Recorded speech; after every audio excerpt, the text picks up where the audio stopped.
Hallo meine Besten, lasst uns gemeinsam das Huawei Mate Xs2 auspacken. Die Verpackung ist im Vergleich zu denen der Konkurrenz gigantisch. Das lässt auf viel Zubehör deuten. Die vordere Lippe wird per Magneten zusammengehalten, daran ziehen wir und heben somit den Deckel an. Auf oberster Ebene liegt das Mate Xs2 im geöffneten Zustand. Das entnehmen wir und legen es für einen kurzen Augenblick zur Seite, um uns den Lieferumfang anzuschauen. Wir sehen zwei kleinere Verpackungen. Die obere beherbergt neben den Papieren und dem SIM-Eject-Tool auch noch eine Hülle. Das schauen wir uns zuerst an. Auf der Innenseite der Hülle sind Klebestreifen platziert, damit die Hülle besser am Mate XS haftet.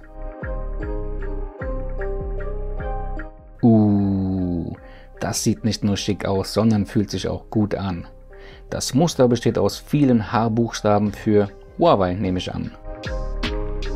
Kommen wir zur unteren Verpackung. Hier drinnen befindet sich zum einen das Ladekabel. Es ist weiß und die Kontakte von USB Typ A und Typ C sind orangefarben. Das deutet auf Fast Charging hin. Daneben ist das Netzteil, auch in weiß gehalten, wieder mit orangenem Kontakt und einer sehr ordentlichen Ladeleistung von 66 Watt. Das ist gleichzeitig auch die einzige Lademöglichkeit, denn Wireless Charging funktioniert nicht. So, jetzt habt ihr die Übersicht des Lieferumfangs. Es fehlen lediglich die Garantie- und Nutzungskarten. Jetzt aber zum eigentlichen Star. Auf der Front ein großes Display mit 7,8 Zoll. Zusammengeklappt ist es 6,5 Zoll groß. Es ist ein qualitativ hochwertiges OLED-Panel mit einer Auflösung von 2480 x 2200 Pixel aufgeklappt und 2480 x 1176 zusammengeklappt. Die Frontkamera löst mit 10,7 Megapixeln auf und hat eine Blende von f2.2. Auf der Unterseite gibt es ein Mikrofon, einen Lautsprecher, den SIM-Schacht sowie den USB-Typ-C-Eingang. Auf der rechten Seite sitzt der Ein-Ausschalter mit integriertem Fingerprint-Sensor sowie die Leiser-Lauter-Wippe. Und beide Knöpfe sind sowas von passgenau, dass da absolut nichts wackelt oder Spiel hat. Sie sitzen bombenfest. Klasse Verarbeitung Huawei. Auf der oberen Seite sitzt ein zweites Mikrofon sowie der zweite Lautsprecher. Auf der linken Seite im aufgeklappten Zustand ist der Riegel für den Mechanismus zu sehen. Und sonst nichts. Und jetzt seht euch mal diese Rückseite an. Neben der schwarzen Farbe gibt es ein beigefarbenes, das auch klasse aussieht. Die schwarze texturierte Rückseite besteht aus 3D-Glasfaser und fühlt sich wirklich enorm hochwertig an. Genauso hochwertig ist auch das neue Falcon Wing Scharnier, mit dem es erst möglich wurde, das Mate XS so kompakt und leicht zu bauen. Ich meine, wir sprechen hier von 255 Gramm. Das ist in der Foldable-Kategorie das geringste Gewicht. Und ganz wichtig, meine Besten, das Display klappt komplett flach zu. Das Zusammen- und Auseinanderklappen geht spielend leicht. Es hat einen perfekten Widerstand und der Mechanismus klickt schön am Ende. Der kurze Vergleich zum Fold 4 muss jetzt sein. Und ich brauche nichts weiter sagen, die Bilder sagen alles. Wenn das Mate Xs2 dann mal zusammengeklappt ist, sind beide Seiten schön abgerundet und dadurch liegt es wirklich gut in der Hand und wird zum Handschmeichler. Was ist mit dem Knick im Display? Man sieht diesen zwar jetzt deutlich im Gegenlicht, aber spüren tut man ihn wirklich kaum. Glaubt mir an dieser Stelle bitte. Im Vergleich zum Knick des Fold 4 ist dieser hier nicht existent. Wie es allerdings nach einer längeren Zeit aussehen wird, kann ich natürlich nicht sagen. Stand jetzt aber top. Das Kamerasystem auf der Rückseite besteht aus einer 50 Megapixel Hauptkamera mit f1.8er Blende, einer 13 Megapixel Ultraweitwinkelkamera mit f2.2 sowie einer Telekamera mit 8 Megapixel und einer Blende von f2.4. Lasst es uns endlich einrichten. Der 4600 mAh große Akku ist netterweise geladen und es fährt hoch. Der verbaute Prozessor ist der bekannte Snapdragon 888, allerdings nur in der 4G-Version. Ihr kennt leider die Beschränkung und den US-Bann, dazu muss ich nichts weiter sagen. Zudem gibt es 8 GB Arbeitsspeicher, was ich ein wenig schade finde, 12 GB wären besser gewesen und ganze 512 GB interner Speicher, das ist klasse.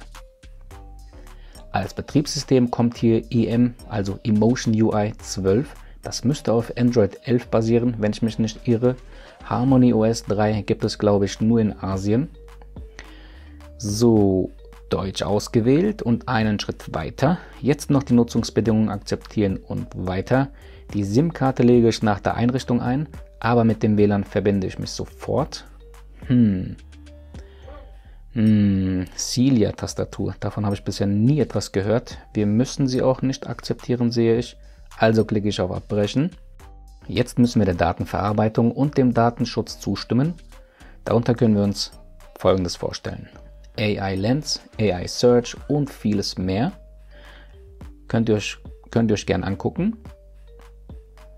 Ein Klick auf Weiter bringt uns zum Geräteschutz. Fingerprint sowie Face Unlock können eingerichtet werden. Wir richten mal einen Fingerabdruck ein, um zu sehen, wie gut der Sensor funktioniert. Aber für gewöhnlich sind die Sensoren, die Huawei verbaut, immer zuverlässig und vor allem schnell im Entsperren. Weiter zur Huawei ID. Ich besitze noch eine von damals, also melden wir uns mal eben an. Einmal angemeldet können wir nun entscheiden, was alles synchronisiert werden soll. Wir wählen natürlich alles aus. Später kann es aber auch angepasst werden. Das Gerät finden bzw. orten lassen ist immer eine gute Idee, vor allem bei einem Kaufpreis von 1.999 €.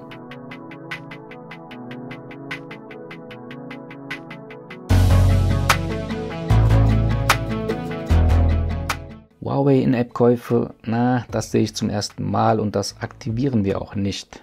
Lasst uns da erstmal ein bisschen vorsichtig sein. Verbesserte Services lehnen wir ab. Verbesserung der Benutzerfreundlichkeit lehnen wir ab. Analysen teilen wir auch nicht. Standort-Services allerdings aktivieren wir. Genauso verfahren wir mit der automatischen Aktualisierung. Daten von einem alten Gerät oder einer Sicherung besitze ich nicht, also richten wir es als neues Gerät ein. Die Gestensteuerung ist der neue Standard, also aktivieren wir es. Das hier dürfte jetzt endlich das letzte Fenster sein. Zum Schluss gibt es Hinweise und Warnungen zum faltbaren Gerät. Ähnlich der Fold-Geräte von Samsung.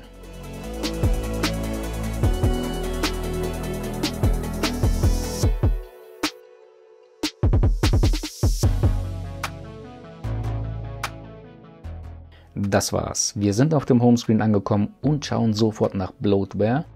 Aber davor bekommen wir einen Hinweis zu großen Ordnern. Sehe ich auch zum ersten Mal. Klickt man auf einen kleinen Ordner, öffnet sich dieser. Klickt man auf eine App innerhalb eines großen Ordners, öffnet sich sofort die App und nicht erst der Ordner. Interessant, sehe ich so auch zum ersten Mal, wie gesagt. Ein weiterer Hinweis, diesmal zum Verkleinern von Fenstern. Nach oben ziehen, nicht loslassen und nach rechts bewegen, erstellt ein kleines Fenster. Wenn man es nach links bewegt, geht man in den Multiview. Diese beiden Gesten gefallen mir schon jetzt. Und das App-Paar wird auch gemerkt, sodass man es jederzeit wieder öffnen kann. Sehr schöne Sache. Jetzt aber wirklich zur Bloatware. Microsoft Apps sind vorinstalliert. Der Opera Browser, Web.de, TikTok, SkyGo und einige weitere Apps sind als Verknüpfung. Das ist wichtig zu sehen. Das erkennt man an dem Pfeil rechts unten. Das heißt, dass diese Apps nicht wirklich installiert sind und dass diese Verknüpfungen gänzlich gelöscht bzw. deinstalliert werden können. Wie steht es um den Speicher? Vom 512 GB großen internen Speicher stehen uns 490 GB zur Verfügung. Wie bereits gesagt, läuft hier drauf Emotion UI 12.0.1 basierend auf Android 11. EMUI 13 wurde vor kurzem vorgestellt und wird auch auf dieses Gerät kommen, aber einen genauen Termin kenne ich leider nicht. Kommen wir zur Hülle. So sieht die Kombination aus Gerät plus Hülle aus, wenn sie auf der Front liegt. Das macht echt schon was her, das gefällt mir, wirklich. Und es fühlt sich gut und hochwertig an. Aber das konnte Huawei schon immer. Hier der perfekt große Ausschnitt für die Knöpfe. Die linke Seite ist komplett geschützt und jede Ecke besitzt eine Erhebung bzw. eine Lippe, die dafür sorgt, dass das Display nicht die Oberfläche berührt. So werden geschickt Kratzer vermieden, saubere Sache. Das Gerät plus Hülle liegt gut in meiner Hand, trägt nicht wirklich dick auf und ich komme an die Power- sowie Leiser-Taste. Bei der Lauter-Taste muss ich ein wenig umgreifen. Kurzer Test des Fingerprint-Sensors. Verdammt schnell. Wie gehabt.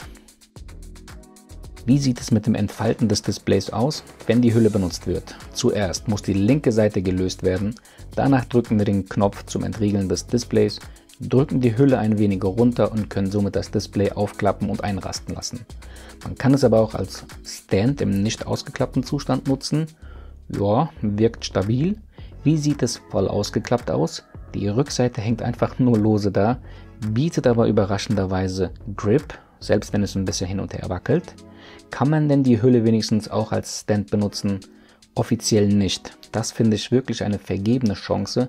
Das wäre die Kirsche auf der Sahne gewesen. Aber inoffiziell, seht mal, klappt es doch irgendwie. Vielen Dank fürs Zusehen. Wir sind am Ende dieses Videos. Weiter geht es mit dem nächsten Video und den ersten Dingen, die zu tun sind, wenn man sich das Mate XS2 kauft. Bleibt gesund und ciao.